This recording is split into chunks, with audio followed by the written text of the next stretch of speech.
Hello everyone, I'm Snow White, and today I'll be reading to you a big surprise. Snow White and her prince had recently been married, and they were living happily at the castle. The 7 dwarfs missed Snow White, but she made sure to visit them often. One spring day, Snow White went to the dwarfs' cottage.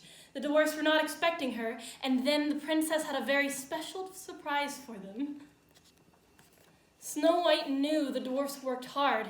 That day she wanted to make sure that when they got home, they didn't have to do any more work. No dusting, no sweeping, and no cooking. Snow White waited until the dwarfs had left. Then she and her animal friends hurried into the cottage. The princess looked around.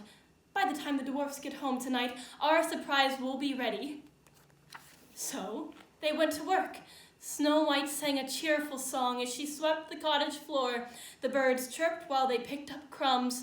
The squirrels used their fluffy tails to dust.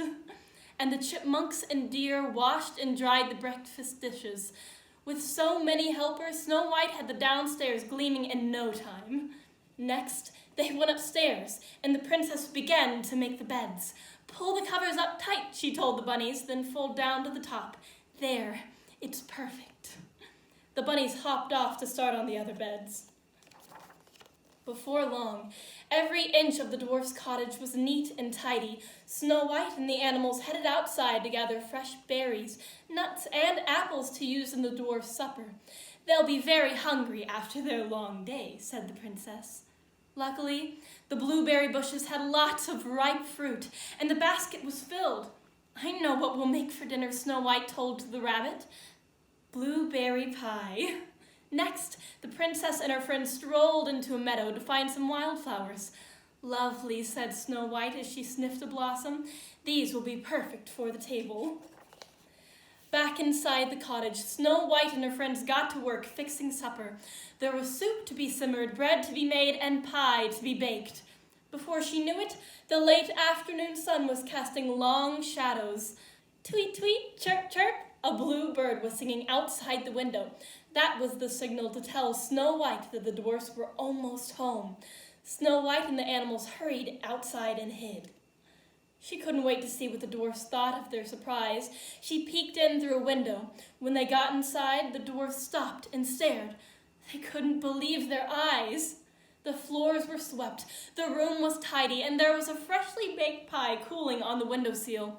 "What is that delicious smell?" Doc wondered. "Look!" cried Grumpy. He pointed to the table which had been set. Then he went to the pot of soup. "Someone's been in our house." The dwarfs were confused. They tried to guess which dwarf had done all of this. Doc noticed that Happy's smile was especially big. Was he keeping a secret? Dopey pointed out that Sneezy seemed super sneezy, maybe because he had dusted and swept the cottage. Snow White giggled as she listened outside the window. "They'll never guess that we did it," she whispered to her animal friends. When the dwarfs started to eat their pie, Snow White quietly headed home. Inside the cottage, Bashful had one more guess.